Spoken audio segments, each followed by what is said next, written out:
Imagine this. The asteroid has fallen. The dust has settled. The age of dinosaurs is over. Every textbook tells you mammals inherited the Earth, right? Wrong. Picture this, a skull the size of a Tyrannosaurus rex ancestor, serrated teeth designed to slice through flesh like steak knives, a bite force that could crush bone, 6 meters of pure predatory muscle charging toward you on long, powerful legs built for running. This thing, it was as deadly as T-Rex, but here's the thing, they never met. Because this wasn't a dinosaur.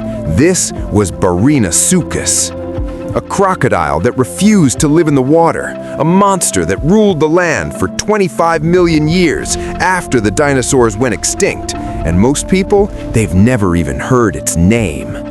The year is 2007. Deep in the fossil beds of Venezuela, paleontologists uncover something that just doesn't make sense.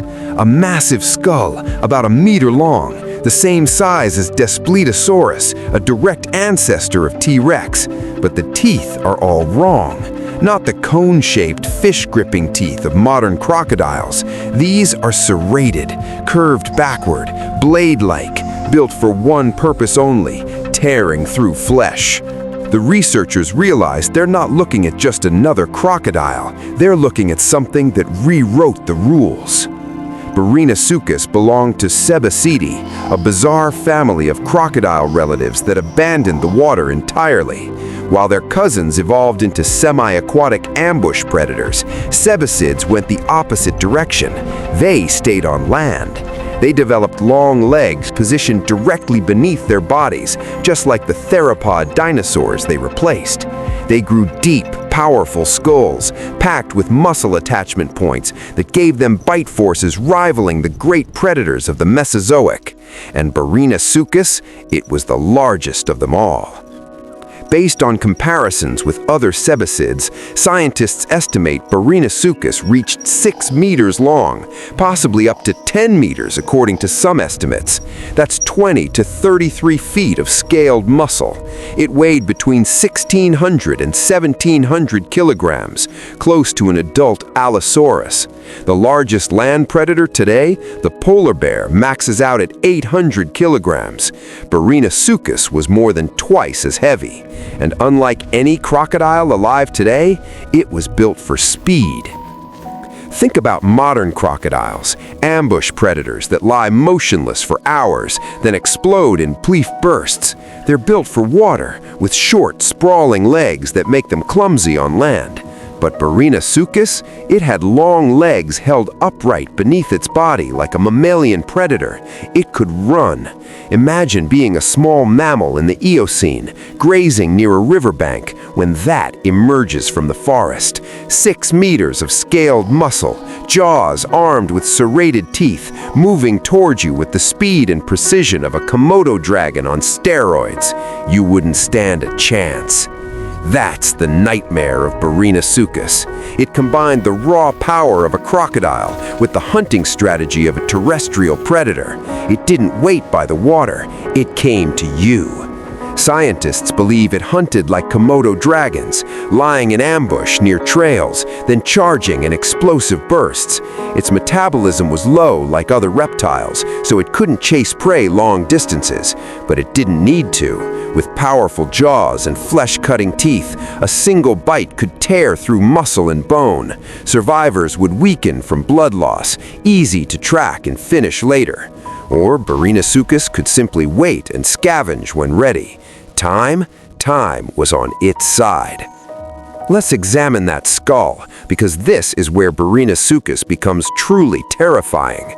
Unlike the thin, flat skulls of modern crocodilians, adapted for slicing through water, Barinasuchus had a narrow, deep skull, almost dinosaur-like. This depth created more surface area for jaw muscle attachment, generating absolutely crushing bite force. When it clamped down, the force was devastating, comparable to large theropod dinosaurs dinosaurs. Those serrated, backward-curving teeth were positioned perfectly to slice through flesh as the jaws closed, the same design seen in T-Rex and Allosaurus. Barinasuchus had identical killing tools independently, millions of years after dinosaurs went extinct. The snout was long, giving excellent reach and leverage when striking prey. Combined with upright posture and long legs, Barinasuchus could lunge forward with incredible speed, jaws snapping shut before victims could even react. Once those jaws closed, escape was impossible. Serrated teeth hooked into flesh, powerful muscles clamped down, and prey was at the mercy of one of the Cenozoic's most efficient killing machines. Why did this creature exist? Barinasuchus was the direct result of a catastrophic reset. 66 million years ago, an asteroid slammed into the Gulf of Mexico and ended the dinosaur reign. Massive herbivores? Gone. Apex predators? Gone. Suddenly, a power vacuum, and nature abhors a vacuum. In the millions of years that followed, life scrambled to fill empty niches. Mammals began diversifying, but remained small, vulnerable, easy prey. In South America, largely isolated from the rest of the world, unique predators emerged. Terror birds, flightless avian hunters over 2 meters tall with skull-crushing beaks. Sparassodonts, marsupial predators resembling saber-toothed cats. And sebecids, the crocodile family that refused to return to water. Among them, Barinasuchus was king. It lived for roughly 25 million years, from the Middle Eocene, at least 37 million years ago, to the mid-Miocene, about 12 million years later. That's 2/5 of the entire Cenozoic era, longer than the time from now to the last common ancestor of humans and orangutans. What we call Barinasuchus likely isn't a single species, but multiple closely related species that evolved over millions of years. But the pattern is clear. For 25 million years, this lineage dominated South America as apex predators. How does it compare to dinosaurs? Tyrannosaurus rex was 12 meters long and weighed around 9,000 kilograms. Yes, bigger, but Barinasuchus lived in a completely different world, the Cenozoic, supposedly dominated by mammals, the new rulers of Earth. Yet here was a reptile, a cold-blooded throwback, outcompeting them. Remarkably, Barinasuchus was larger than any other known terrestrial predator during the entire age of mammals, not just South America, everywhere.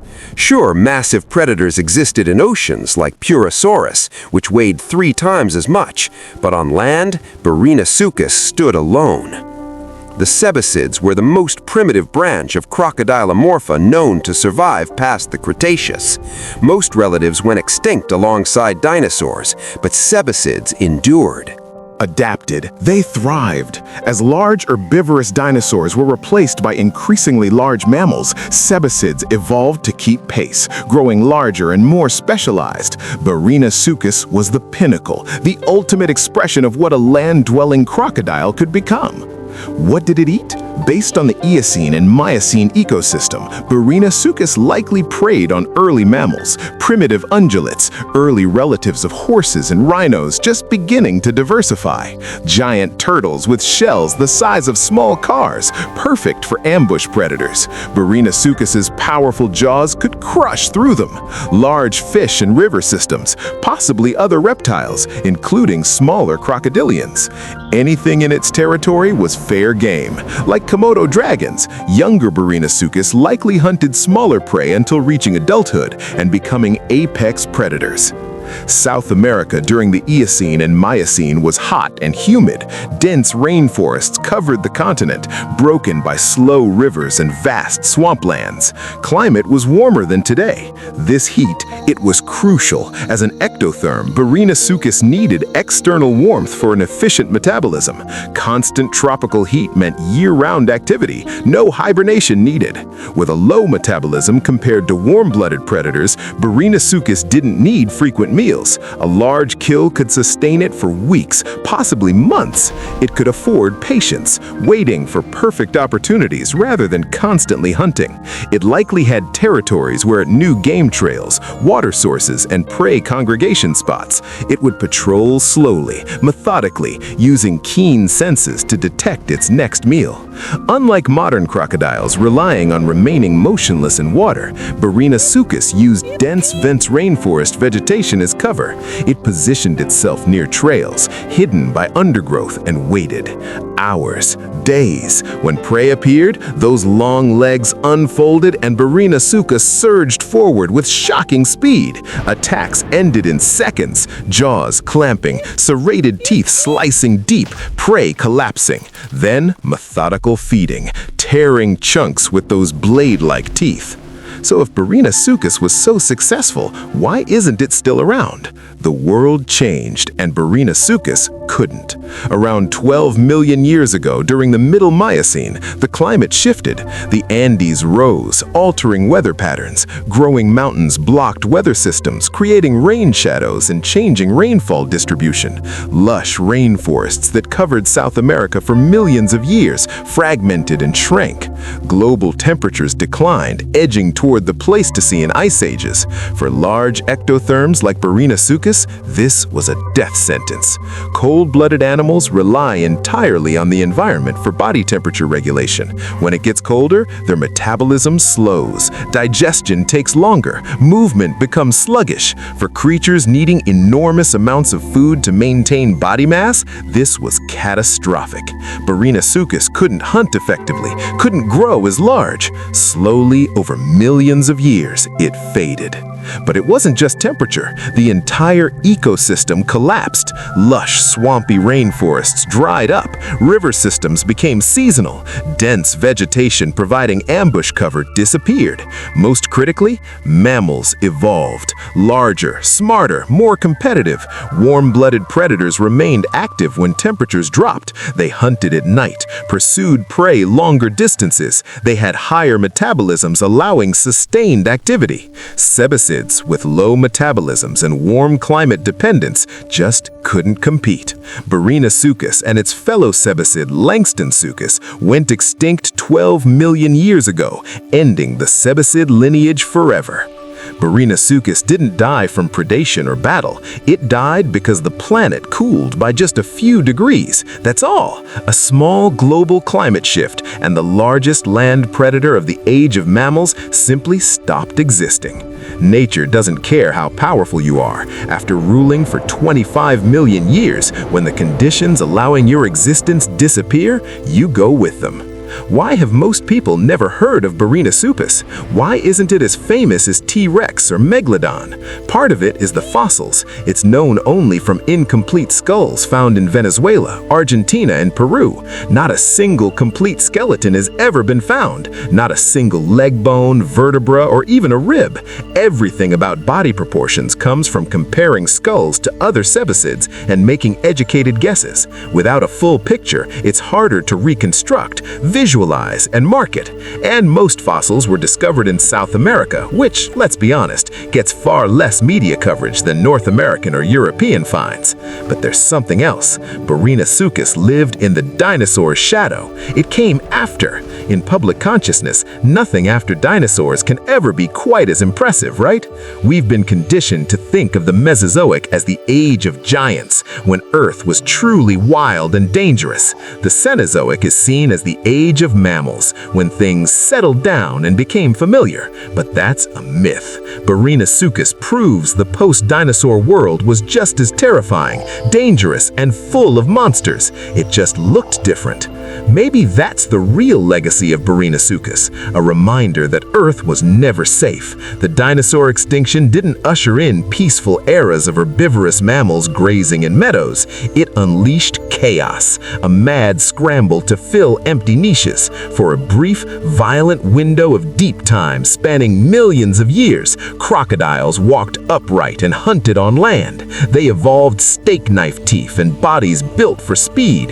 They became apex predators in a world supposedly belonging to mammals. For 25 million years, they succeeded. So, next time someone says dinosaurs were the scariest things that ever lived, tell them about Barinasuchus, the 6-meter crocodile with serrated teeth and legs built for running, the predator that ruled South America longer than humans have existed as a species, the reptile that proved the age of mammals wasn't safe at all. Sometimes the monsters we've forgotten are the most terrifying, because Barinasuchus didn't just exist, it thrived. And if the planet hadn't cooled, if the climate had stayed warmer, it might still be out there today, waiting in the forests, watching mammals with cold reptilian eyes, deciding when to strike.